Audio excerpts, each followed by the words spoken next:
Выставка «Огненные годы» рассказывает о трудовых буднях года Великой Отечественной войны якутян, а также о фронтовиках, которые совершали поступки, здесь есть храбрые поступки, да, и становились героями Советского Союза. Здесь набор героев Великой Отечественной войны из Якутии, а также интересные факты, которые вы можете посмотреть, и предметы.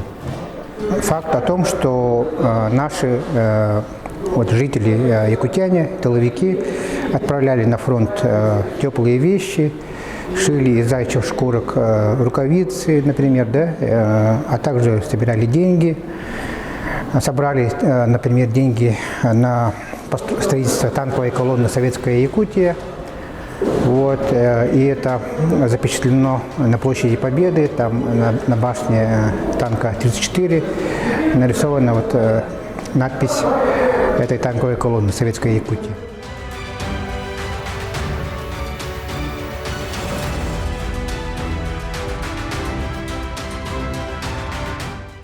Была якутская национальная военная школа, которая готовила офицеров младшего звена, да?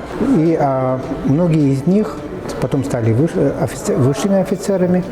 Такое высокое звание майора получил герой Советского Союза Николай Николаевич Чурской, стал вторым из якутов героем Советского Союза Великой Отечественной войны.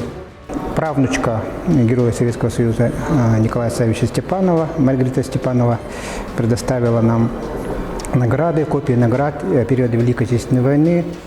Рядовой Степанов получил приказ от командира во что бы то ни стало форсировать реку Южный Буг и поддержать наши стрелковые подразделения. Николай нашел две небольшие бочки, связал их и положил пулемет «Максим» с лентами. Командиру батальона заявил: «Умру, но пулемет будет на той стороне реки. Меня не будет, мой второй номер заменит меня». После он поддержал наступление пехоты на деревню Маньковку и уничтожил при этом 15 немецких солдат и один пулеметный расчет. За этот подвиг он был представлен к званию Героя Советского Союза, который получил 5 мая 1990 году. Она окончила Якутское художественное училище и прекрасно рисует. Приходите, посмотрите. И эти рисунки выполнены в основном карандашом. Там вы можете увидеть рисунки таких людей, как Юрий Борисович Левитан, маршал Жуков, таких людей, как Михаил Калашников, автор знаменитого «Автомата».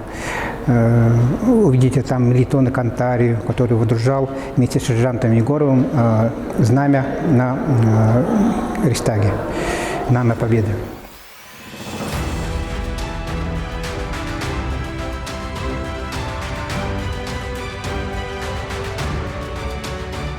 Хочется еще отметить медаль, которая выдавался тыловикам.